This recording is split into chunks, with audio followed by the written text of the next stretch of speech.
MyAirly world. My name is Ray. I'm the manager here in the United States for AirTalks. I am here with Dr. Christian Zellner, a cardiologist out of Tampa, Florida. His record goes back to Germany, where he went to school. He did all of his training in San Francisco, and we are here to discuss the topic of air quality and how it affects human health. Dr. Zellner, do you want to say anything as an introduction? No, thank you very much, Ray, for having me here to discuss this really important topic. Yeah, we're very excited. We're very grateful to have you on today. So let's get into it. Our first question today, Dr. Zellner, is why is air pollution such an important environmental hazard? How is it detrimental to human health, specifically the cardiovascular system? That's a good question. I think it's very often neglected. I would say that if you ask anybody on the street, they're not even aware that air pollution is really a big risk factor.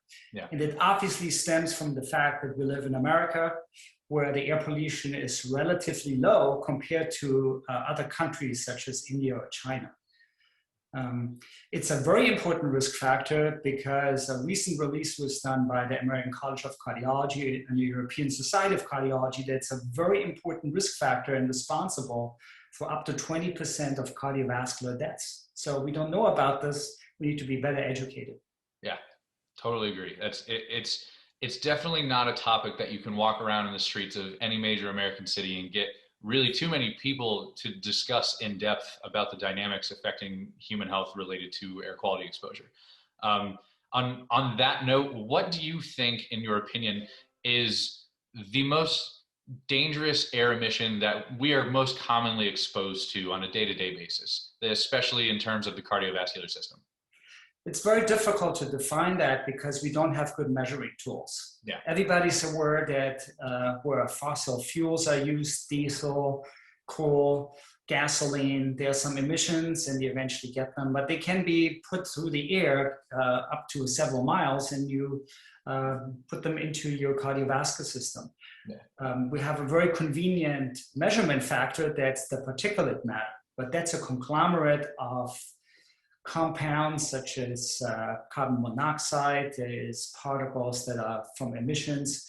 They have different sizes for convenience. The PM10 is probably the size of your dust or pollen, a lot of people know. But the more dangerous part is really the PM2.5 micrometers. And that can be not only inhaled in our lungs, but it actually becomes taken up by our body and can get in every single organ.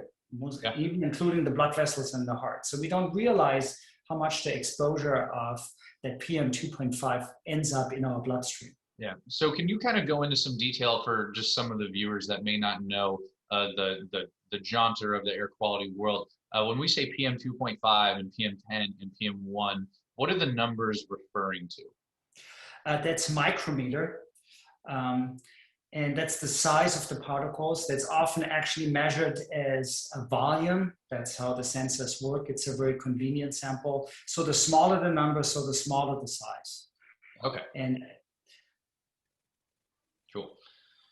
Thank you for that. So what are some of the more common medical complications associated with exposure to some of this particulate matter? I got interested in that by reading an article in 2015, and I had to write a review article about it. When you have forest fires, the risk of heart attack goes up almost immediately or the next day downstream from the forest fire, from all the smoke and these particles that are in the air.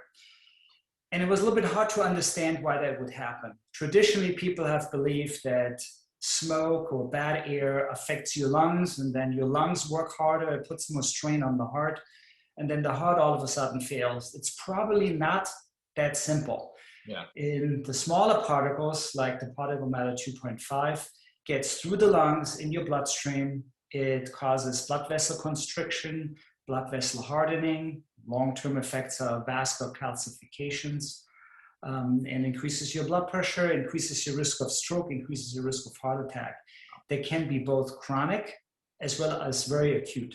So a sudden rise of 10 in your 2.5 PM can increase your risk of heart attacks by 4% within a matter of days. So we don't realize what we're exposed to and it's a silent killer to a certain degree. Yeah, that's significant. So then would you say that exposure to particulate matter 10 and 2.5 and even 1 could contribute significantly to the development of blood clots? It can also increase inflammation, affects the clotting system. There's an increased risk of arrhythmia, atrial fibrillation, palpitations.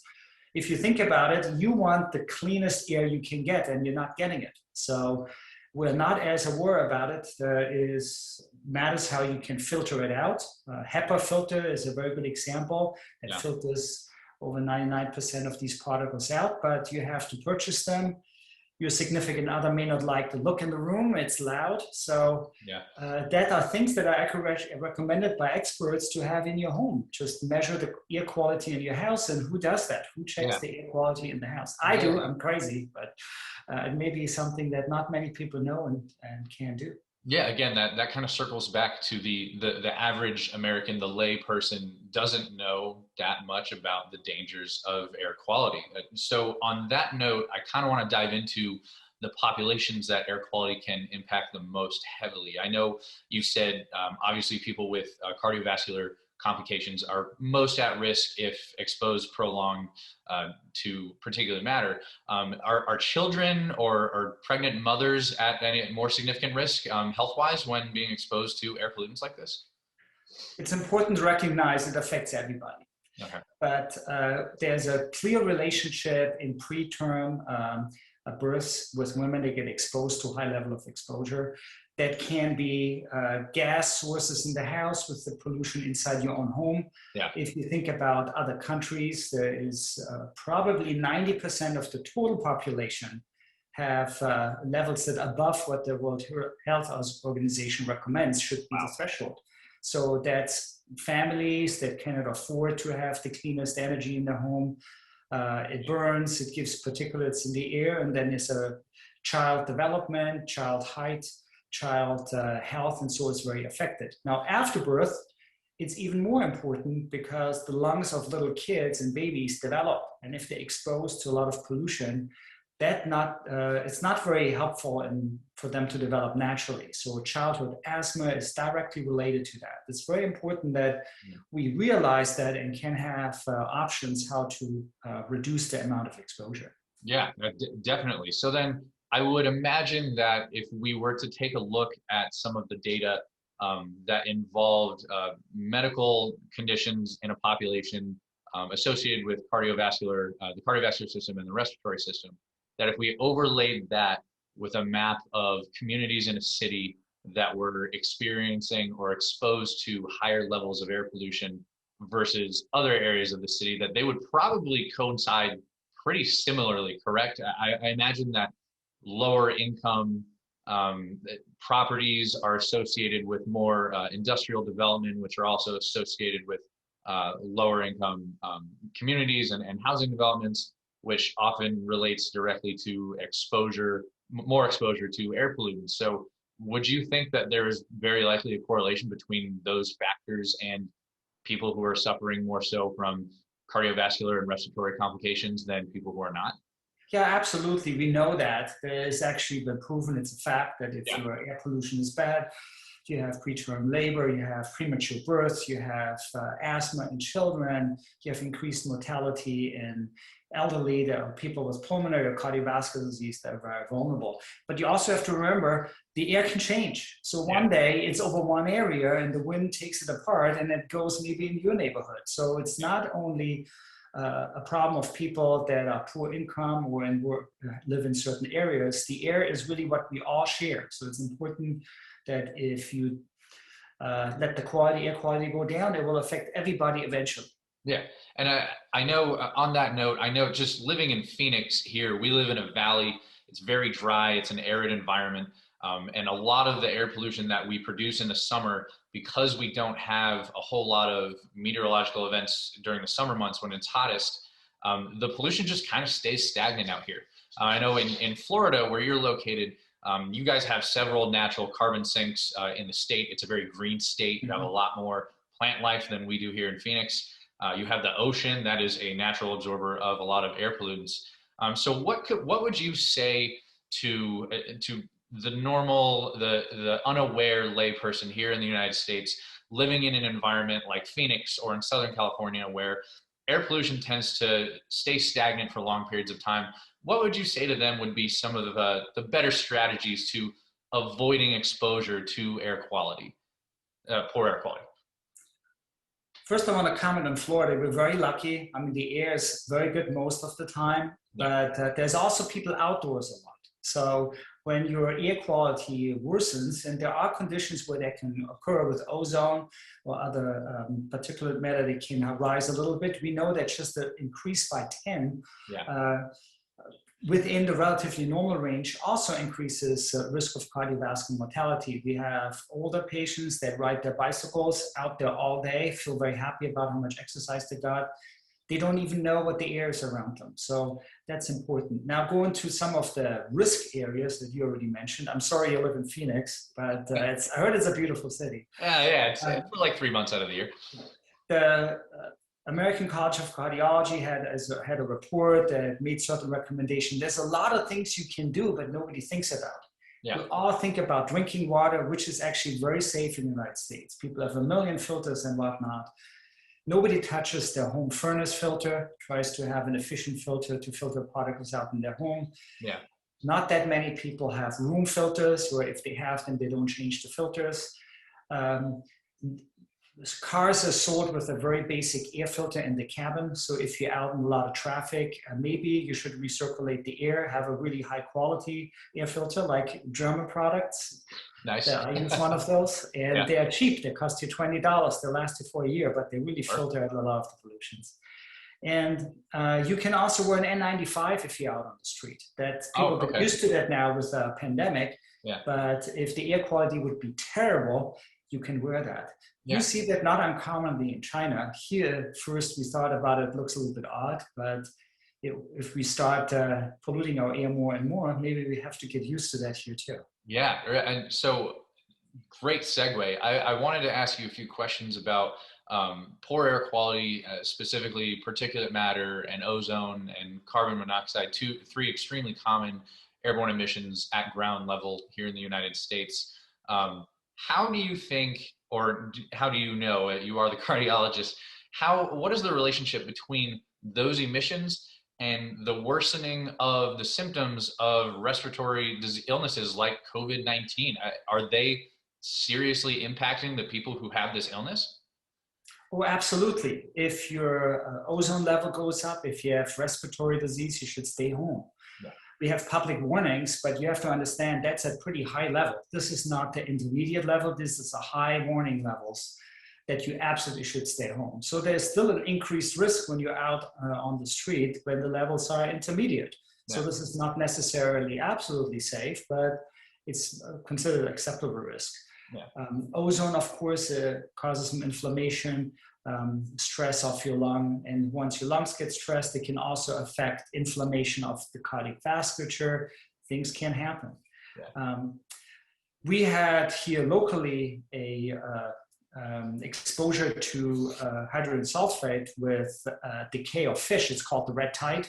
And that triggered a lot of hospital admission for heart disease, arrhythmias, and it's just, temporarily, but you're out on the beach, you think it's beautiful, you sit in a restaurant, it can barely breathe. So that comes and goes as part of a natural phenomenon and some degree to pollution here, but when I saw that, it wasn't quite pretty. So people don't know much about it too, and raise their awareness that the air can be bad. From a variety of sources as well. That's not something I would have thought produced a significant enough amount of emissions to impact people's health, but there you have it. The red tide is even a potential source of dangerous emissions. So what other sources of emissions do you feel that are more commonly experienced by the average American just walking on the street? Would you say that people should take steps to avoid coming into contact with? That's a good question. Where do you become a little bit too forward thinking? I think that if we get our basics right, if the air pollution is reduced, the steps to that have a lot to do with the regulatory environment. Of course, electric cars will cut back on a lot of emissions. EVs, definitely. So most of the time in the old days, people had even exposure to lead 50 years ago. They came out of gasoline cars. That's no longer the case, but that affected long-term mental health and IQ. We have a lot of gases that come from diesel, from fuels. But remember, it's also emissions on factories, burning waste and other things that can be affecting us, and it's been pushed up in the higher air, and then it can be miles away from the area of the factory, can affect us. So it's very important that you stay smart about it. There's many tools with sensors you can log in. There's a crowd funding movement where people try to put sensors in their own hands so they understand better what's around them. Yeah. And it could be from one inch to the other, or it could be satellite data that tells us what it looks like in China. So there's a lot of different sources how you get information. But it's time to act. We've gotten a warning from my own American College of Cardiology that we have to be more invested in it, and we have to do more studies, and we have to get more information, and we all have to get more involved. Absolutely. So then you would agree that the future of not only reducing air pollution, but protecting people from exposure to air pollution would be first identifying where it is, identifying the sources, using sensors and monitoring data, and even satellite data. I know there are some programs that use satellite imagery and spectroscopy to identify the location and concentrations of emissions throughout a city. Would you agree that those are the first big steps the U.S. needs to take towards becoming more free of airborne emissions and reducing our carbon footprint? I agree with you. There is a professor that studied air pollution more than 10 years ago. His family member was very much involved in air quality, Dr. Brooks, and he said it's like treating blood pressure or studying blood pressure with hypertension without checking your patient's blood pressure. So we need information to know what the problem is. Yeah. It probably is good to have a combination of sensors and data in addition to having politicians become involved, support a reduction in air pollution. If that is unchecked, there may be newer sources that we have never thought about that can occur. And if you don't measure this, you don't know what happens to your environment. So I think we have to keep our air under control.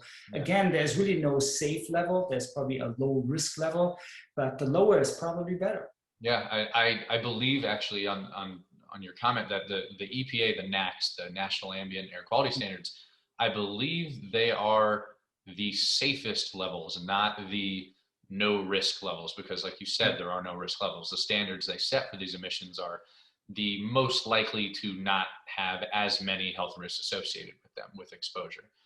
So that's a really interesting point you make. I think that the future of environmental policy here in the United States is going to largely be based around the mass production of air quality data. We have programs here in the US like the US EPA Air Now program, which has been a reliable source of air quality data for many state agencies and smaller local municipalities and county agencies as well. But I think the private sector becoming more of an well-funded program for developing high quality air quality sensors and getting them into the hands of the masses is definitely the route that is definitely the tool that is going to be able to push U.S. environmental policy into the future, especially now that we just hired, we got Michael Reagan in as head of the EPA. He was the director over in North Carolina, I believe. I'm really excited for him to take office. I'm very excited to see what he has in mind for changes for the EPA and buffing up our system to be, as I'm sure you know, as robust as the German and some of the European environmental agencies are. I know monitoring is the first step, and getting this data into the hands of the masses goes side by side with that. On the note of cardiovascular health, what other types of negative symptoms of cardiovascular complications do you think or do you know of that are associated with exposure to some of the other common emissions experienced in every day on the streets, such as carbon monoxide? Maybe you're going to run into some lead depending on where you live if you're near a big industrial factory. Can you elaborate on some of those medical complications that are associated with exposure to those? I wouldn't call them medical complications. Of course, if there's acute exposure, you trigger an inflammatory response, your plaques could become unstable. There's evidence for that. But I'm also more worried about the long-term effects. Yeah. They include obesity, metabolic syndrome, insulin resistance. I mean, these are big topics we talk about that we're getting heavier each day. We don't know where it's coming from. And if we put more information in people's hands, they can make their own decision what's really important to them. We know it already from the water safety. I think that's a little bit overplayed, that everybody has a water filter at home, and our water is actually very, very safe. Yeah. Or buys plastic bottled water, which is its own little issue. But the air has been neglected so far. So I hope that this will really trigger people to look into it more.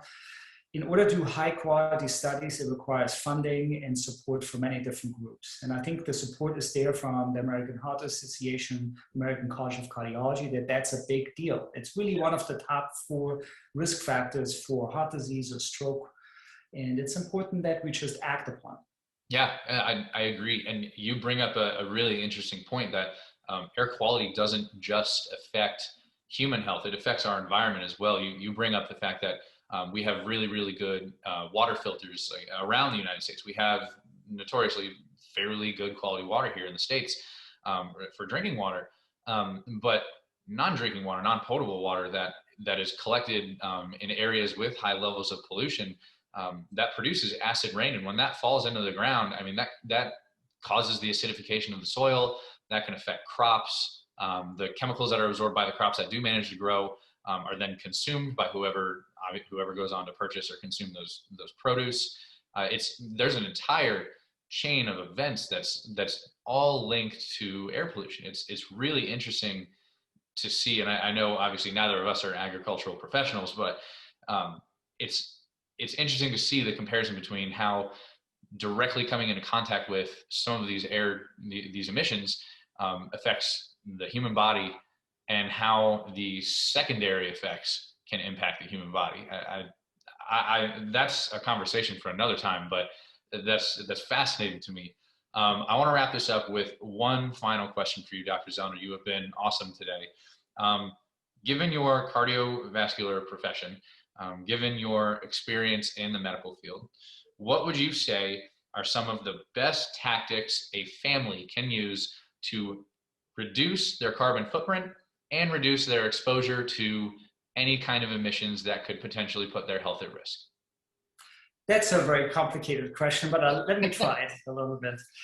The first thing is, it's really important if you're a father or a mother that if you expose your child, even during pregnancy, to these particles, it could be really detrimental. So you really want to give your child the best chance you can have. And if your children grow up and they're exposed to a lot of particles in the air, it can really trigger asthma. And that's a terrible disease in a young kid to have. It really shuts you out of different things. How can you reduce it? By reducing burning fuel. So that includes my wife's favorite gas oven or stove. And I always put the hood on just to get every gas that we can have out of the area, which is pretty loud. So that's a very simple thing. And if you actually think about it, and if you do it every single time, that removes some of the air, adverse particles out of the air. The second thing is that, of course, our indoor health depends on the quality of our HVAC, how tight the build is. So often it keeps energy in, it saves energy, but the air gets recirculated, may not be the best quality. So air out your house once in a while. Maybe you have an air quality monitor at home. You can purchase those. You can get a better idea. If you burn 50 candles, there will be a lot of volatile compounds in your air. They may not be good for you. The same is true for cleaning compounds, sprays that we use, household cleaning compounds. So I think it's a very complex topic what to do, but I think having a good filter in your HVAC system, having maybe an air filter in the house if the air quality is not perfect, always vent all the fuels that you burn. That includes especially grilling or other substances. It's very important. Then when you go outside, probably not the smartest idea to go biking and running right next to a heavily polluted freeway with one bumper to bumper cars, because the Yeah. exhaust there really is what you breathe in. And it's sometimes a challenge for people, but this may not be the best. The same is true for your car. Make sure you have a great cabin filter. They cost $20. That's really all it is. Replace them, put them in your car, and you filter out most of the pollutants there or reduce them dramatically.